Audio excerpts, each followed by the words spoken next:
Hey everyone, and thanks for jumping back into the cryptoverse. Today we're going to talk about Bitcoin and just following the move we've been in for the last several months. So if you guys like the content, please go ahead and subscribe to the channel. Would love to have you part of the community as we continue to grow.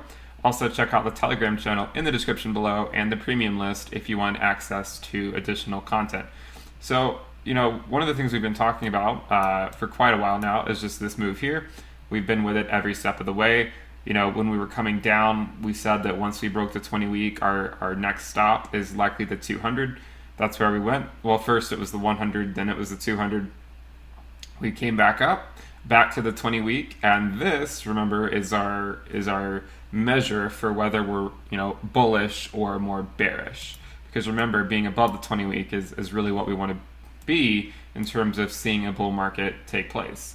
The other thing being, a golden cross, which is the 50-day moving average going above the 200-day moving average, and we had that just a few days ago.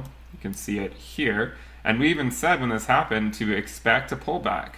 A lot of times when you see these golden crosses take place, they're usually good for long-term momentum shifts in the market, but at the same time, in the short term, you do typically see a sell-off, but in general, the trend remains the same. So we have our golden cross. We're above the 20-week moving average.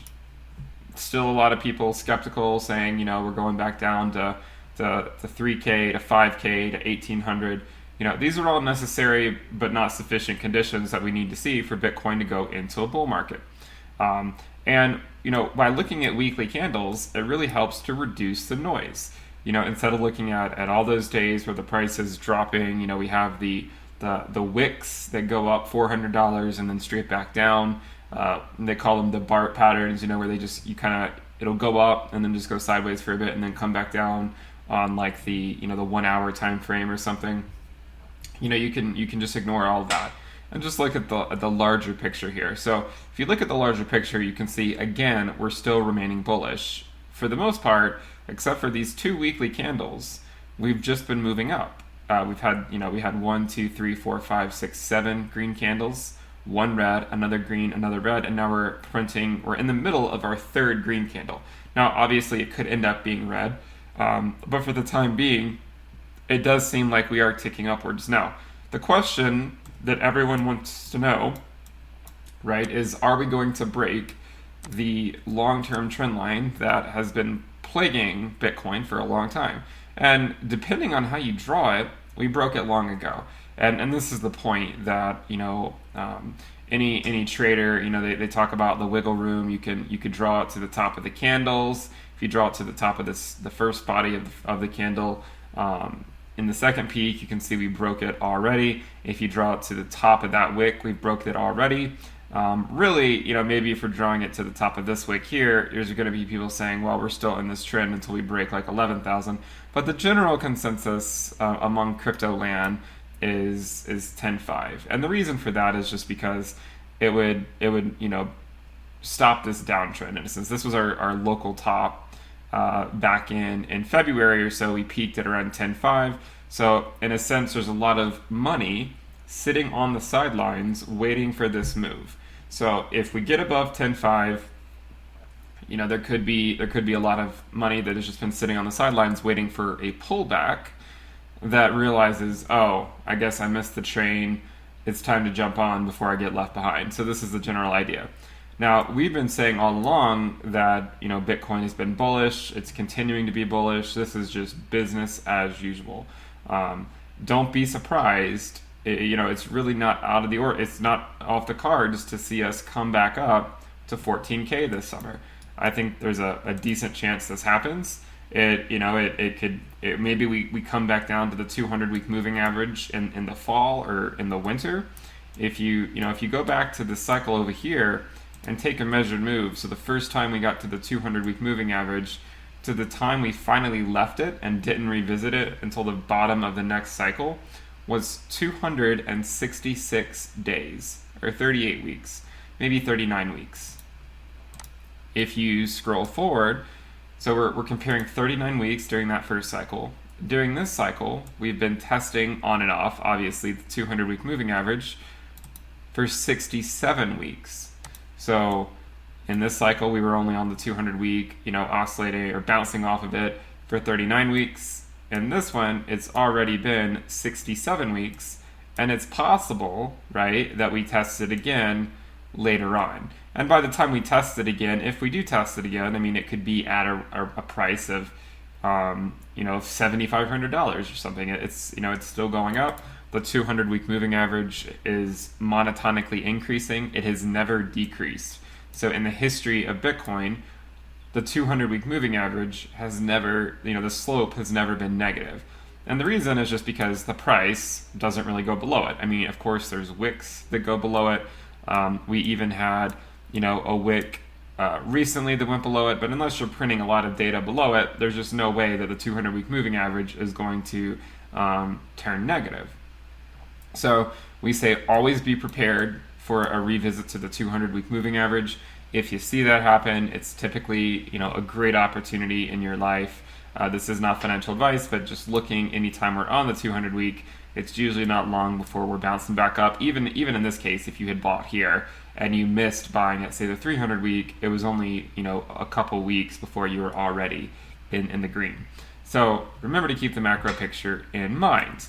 Another thing we do, we like to talk about too sometimes, is the monthly bars. So I think the monthly bars are interesting because they further reduce the noise. You can see that this is the 50, so the yellow line is the 50-month moving average, which is around 1,500 days, so a little bit longer than the 200-week moving average of 1,400 days. And, you can see it's a nice clean picture of bouncing off it here, bouncing off it a second time. And currently, from where I'm sitting, it seems like Bitcoin is certainly a lot more bullish than bearish. But again, always be prepared for the price to come down and capitalize on it if you can. Now, if the price does move up in the summer, which I do think there's a distinct possibility that that's going to happen, just be ready for it. Because if we do move up quickly, you don't want necessarily to let what happened last time happen, where you just think that if it moves to 14K, that it then, that it would have to necessarily keep on going in the short term. We could be ranging between, 6K to 15K for the next, 16 months or something. So remember, these are accumulation years, and this is what you need to focus on. If that, I hope everyone is staying resolute with their thinking. If you want to follow the premium content, again, you can check that out at intothe.cryptoverse.com. So give that a look. But again, follow Bitcoin. If you're looking at a lot of other altcoins and you're following, say, Ethereum, whatever the other coins may be, whether they're in the top 10, 20, whatever, as long as Bitcoin is staying above the 20-week moving average, and especially the 20-week and the 50-week, then again, I think a lot of these coins are going to continue to shine. So I hope you guys enjoyed the video. It's just a brief update. We're knocking at the door of 10K. As we speak, I think the price is around $9,900. This does not update as quickly. As you can see, it's the BLX. But just remember, if we break it and we get above 10K, the money, a lot of the money waiting to enter the market, I think, is waiting for 10.5. So getting above 10.5 would be incredibly bullish in the short term. So just keep an eye out for that. It's not rocket science. Look at the moving averages. Remember, if the price is causing you too much of a headache, just get rid of it. Just look at the moving averages.